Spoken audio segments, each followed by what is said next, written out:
ابی حاتم فرماتے سچی توبہ یہ ہے کہ جس طرح گناہ سے محبت کرتا تھا نا ماضی میں، اس سے اس قدر زیادہ نفرت بھی کرے، جس طرح محبت تھی پھر نفرت بھی اسی طرح ہو گناہ سے۔ اور فرمایا جب گناہ یاد آئے تو استغفار پڑھے۔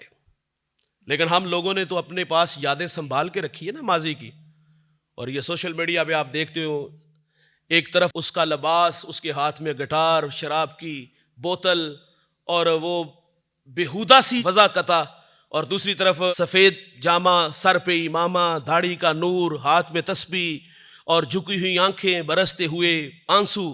تو کیا دکھا رہے ہیں ہم لوگوں کو؟ حکم تو یہ ہے کہ گناہ یاد آئے تو معافی مانگو اللہ سے۔ ہم لوگوں کو یہ بتا رہے کہ پہلے اچھے نہیں تھے اب بڑے اچھے ہو گئے۔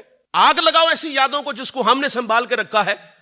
یہ بھی ریاکاری میں آتا ہے بھائی، دکھلاوے میں ہے کہ پہلے ہم اچھے نہیں، ہم بہت اچھے ہو گئے۔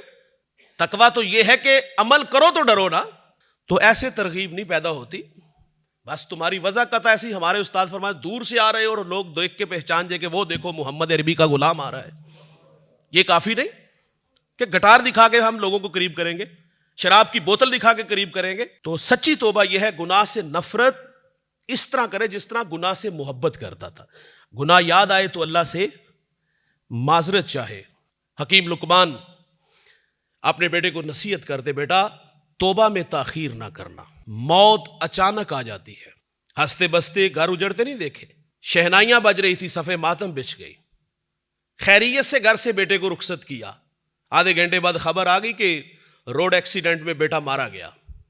کتنے حادثات ہیں ہماری زندگی میں، اور ہم تاخیر میں ہم کہتے ہیں یار کل سے شروع کریں گے، آج کے بعد نہیں کریں گے۔ بھائی فوراً توبہ کرو، معذرت کرو اور اللہ کے حضور سجدہ کرو۔ مشکات کے لفظ ہے، اللہ کے رسول صلی اللہ علیہ وسلم قضائے حاجت کے بعد فوراً تیمم کرتے ہیں، اور حضرت عبداللہ ابن عباس فرماتے میں نے حضور سے عرض کیا حضور پانی تو قریب تھا، تو میرے نبی فرماتے کیا خبر کہ میں پانی تک پہنچ سکوں بھی کہ نہ پہنچ سکوں۔ یہ احتیاط ہے، ہمیں ہر وقت اللہ سے معذرت کرتے رہنا چاہیے۔ اور حضرت عمر کا فرمان بڑا خوبصورت، آپ فرماتے اجلسوا الی التوابین، فرمایا توبہ کرنے والوں کی صحبت میں بیٹھا کرو۔ فرمایا اس لیے کہ ان کے دل بڑے رقیق ہوتے ہیں۔ اب میں اور آپ دیکھ لیں ہم کن کے پاس بیٹھنا پسند کرتے ہیں۔ آج تو اہل علم کی مجلسیں اجڑ گئی، ویران ہو گئی نا، اور سوشل میڈیا پہ یہ فیملی ویلاگ کے نام سے جس طرح بے حیائی اور طوفان بدتمیزی ان لوگوں نے مچائی ہوئی ہے۔ لوگ 500 کلومیٹر کا سفر کر کے جناب ان لوگوں کو ملنے جا رہے ہیں، کوئی قرآن پڑھاتے ہیں آپ کو، حدیث سکھاتے ہیں آپ لوگوں کو۔ جہاں سے بے حیائی کا درس ملا، جہاں سے بےہودگی کی بدبو آئی، تو وہاں لوگ جناب ان کے لیے تحائف لے کے جا رہے ہیں۔ ہم کہتے ہیں نہ لے کے جاؤ علماء کے پاس تحائف، ہم کہتے ہیں ان سے ملا کرو، ان کی مجلس میں بیٹھا کرو، ان کی صحبت میں بیٹھا کرو، ان سے دین سیکھنے جایا کرو۔